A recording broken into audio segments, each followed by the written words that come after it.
ఉమ్మడి నిజామాబాద్ జిల్లాలో పగటి ఉష్ణోగ్రతలు రికార్డు స్థాయికి చేరుకున్నాయి. అత్యధికంగా నందిపేటలోని సిహెచ్ కొండూరులో 45.3 డిగ్రీల ఉష్ణోగ్రత నమోదైంది.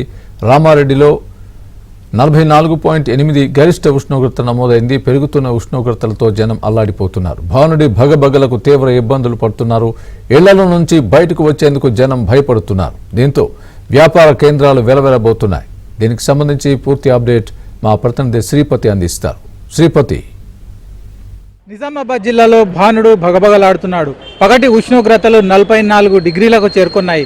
సాధారణంగా ఈ సమయంలో జనం బయటకు రావడానికి జంకుతున్నారు. అలాగే రోజువారీ కార్యకలాపాలు చేసుకోవడానికి కూడా ఇబ్బంది పడుతున్నారు. మనం చూస్తున్నాం, వీధులన్నీ కూడా నిర్మానుష్యంగా మారుతున్నాయి. వ్యాపార లావాదేవీలు తగ్గిపోతున్నాయి. అలాగే మధ్యాహ్నం సమయంలో దుకాణాలు కూడా మూసి ఉంచిన పరిస్థితి కనిపిస్తోంది. అంటే ఇటు గిరాకీ లేక కొనుగోలుదారులు రాక వ్యాపారస్తులు కూడా దుకాణాలను తెరవలేకపోతున్నారు.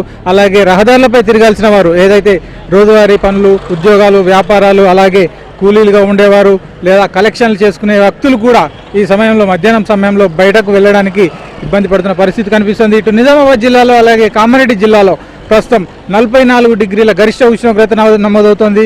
సాధారణంగా ఈ సమయానికి 40 డిగ్రీలు దాటడమే ఒక పగటి ఉష్ణోగ్రతల్లో తీవ్ర ఉష్ణతాపంతో ఉండే వాతావరణంగా చెప్తారు. అలాంటిది 44 డిగ్రీలకు చేరుకోవడం వల్ల సాధారణ జనజీవనంపై ఇది తీవ్ర ప్రభావం చూపుతుందని చెప్పుకోవచ్చు.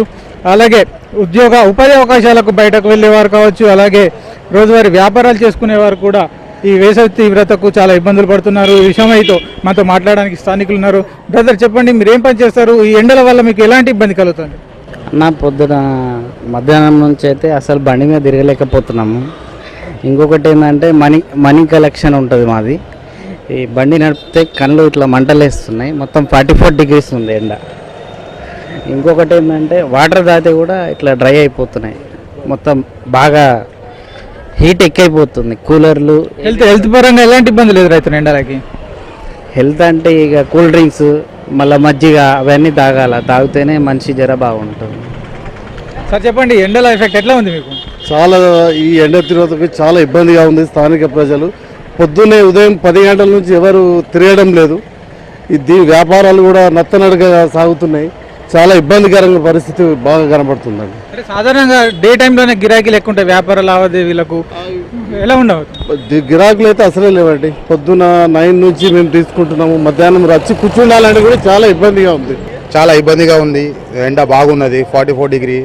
మరి నడుచుకుంటూ పోతే కూడా చంటలు కారుతున్నాయి. మొత్తం చాలా ప్రాబ్లం అవుతుంది. बहुत गर्मी हो रही, बहुत गर्मी में बहुत परेशान हो रहे हैं और पानी भी ठंडा नहीं मिल रहा, पानी पीने को बहुत तकलीफ हो रहा.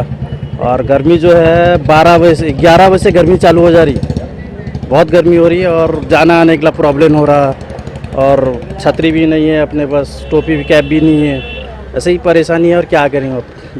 రైట్, ఎండలకు మాత్రం ఇటు వ్యాపార లావాదేవీలు తగ్గిపోతున్నాయి. అలాగే రోజువారీ కార్యక్రమాలు, ఏదైతే ఉద్యోగాలు, ఉపాధి కోసం, అలాగే కలెక్షన్ లాంటి వర్క్స్ చేసుకునే వారికి కూడా ప్రస్తుతం ఎండల వల్ల పనులు చేయలేకపోతున్నారు. దీనివల్ల ప్రజలు అనారోగ్యాల పాలు కూడా అవుతున్నారు. ఇప్పటికే అనేక ఆసుపత్రుల్లో, ఇటు ప్రభుత్వ ఆసుపత్రులు కావచ్చు, ప్రైవేట్ ఆసుపత్రులు కావచ్చు, వేసవి తీవ్రతకు అనారోగ్యం పాలవుతున్న వారి సంఖ్య కూడా పెరుగుతూ వస్తుంది. ఇది ఉమ్మడి నిజామాబాద్ జిల్లాలో ఎండల తీవ్రతలో తాజా పరిస్థితి. వీడియో జస్ట్ అనిల్తో శ్రీపతి, ఏబిఎన్ ఆంధ్రజ్యోతి, నిజామాబాద్. కరీంనగర్ జిల్లాలో భానుడు తీవ్ర ప్రతాపాన్ని చూపిస్తున్నాడు. వడగాలులకు జనం అల్లాడిపోతున్నారు. దీనికి సంబంధించి మరింత సమాచారం మా ప్రతినిధి శ్రీనివాస్ అందిస్తారు. శ్రీనివాస్, ఉమ్మడి కరీంనగర్ జిల్లా వ్యాప్తంగా భానుడు తన ప్రతాపాన్ని చూపుతున్నాడు. ఇప్పటికే వాతావరణ శాఖ అధికారులు జగిత్యాల, సిరిసిల్లను రెడ్ జోన్లో ప్రకటించగా పెద్దపల్లి, కరీంనగర్ను ఆరెంజ్ జోన్లో ప్రకటించారు. భానుడి ప్రతాపానికి జనాలు విలవిల్లాడిపోతున్న పరిస్థితి మనకు కనిపిస్తోంది. ముఖ్యంగా 10 దాటితేనే ఉమ్మడి కరీంనగర్ జిల్లా వ్యాప్తంగా వేడిగాలుల ప్రభావం కనిపిస్తోంది. దీంతో నగరవాసులు బయటికి వెళ్ళాలంటే కొంత జంకుతున్న పరిస్థితి అయితే మనకు కనిపిస్తోంది.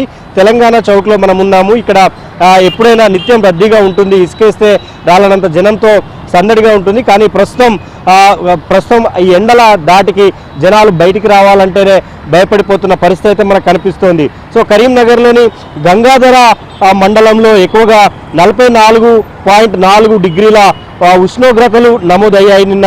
అలాగే జమ్మికుంటలో కూడా 44.3 మానకొండూరులో 44.2, రామడుగు మండలంలో 44.1, ఇలా మానకొండూరులో 44 డిగ్రీల ఉష్ణోగ్రతలు అయితే నమోదవుతూ వస్తున్నాయి. అటు జగిత్యాలను సిరిసిల్లను ఇప్పటికే వాతావరణ శాఖ రెడ్ జోన్లో ప్రకటించింది. ఎందుకంటే అక్కడ దాదాపు 46 డిగ్రీల 47 డిగ్రీల ఉష్ణోగ్రతలు కూడా కొన్ని చోట్ల నమోదవుతున్న పరిస్థితి అయితే మనకు కనిపిస్తోంది. సో మొత్తంగా ఉమ్మడి కరీంనగర్ జిల్లా వ్యాప్తంగా అంటే అటు కోల్బెల్ట్ ఏరియాలో ఎక్కువగా వడగాలుల ప్రభావం అధికంగా ఉంది. ఎందుకంటే అక్కడ ఉక్కపోతతో అక్కడి పెద్దపల్లి జిల్లా వాసులంతా కూడా కొంత ఇబ్బందులు పడుతున్న పరిస్థితి అయితే మనకు కనిపిస్తోంది. కరీంనగర్లో ఈరోజు నిన్నటితో పోలిస్తే 1 లేదా 2 డిగ్రీల ఉష్ణోగ్రతలు కొంత తక్కువగా ఉన్నాయని ప్రకటిస్తున్నప్పటికీ మిగతా చోట్ల మాత్రం కొంత వడగాలులతో ఇబ్బందులు అయితే ఎదురవుతున్నాయని స్థానికులు అయితే చెప్తున్నారు. సో మొత్తంగా ఉమ్మడి కరీంనగర్ జిల్లా వ్యాప్తంగా జగిత్యాల సిరిసిల్ల రెడ్ జోన్లో ఉండగా కరీంనగర్ పెద్దపల్లి ఆరెంజ్ జోన్లో ఉన్నాయి. సో ఎవరు కూడా అత్యవసరమైతే తప్ప బయటికి రావద్దన్నట్టు వైద్యులు కూడా సూచిస్తున్నారు. ఎందుకంటే ఎండ దెబ్బలకు అంటే వడదెబ్బలకు ఇప్పటికే కొన్ని చోట్ల చాలామంది ఆసుపత్రుల పాలవుతున్న పరిస్థితి కూడా మనకు కనిపిస్తోంది. సో ఇకనైనా జాగ్రత్తలు తీసుకోవాలని అధికారులు సూచిస్తున్నారు. వీడియో జర్నలిస్ట్ సంపత్తో శ్రీనివాస్, ABN ఆంధ్రజ్యోతి, కరీంనగర్.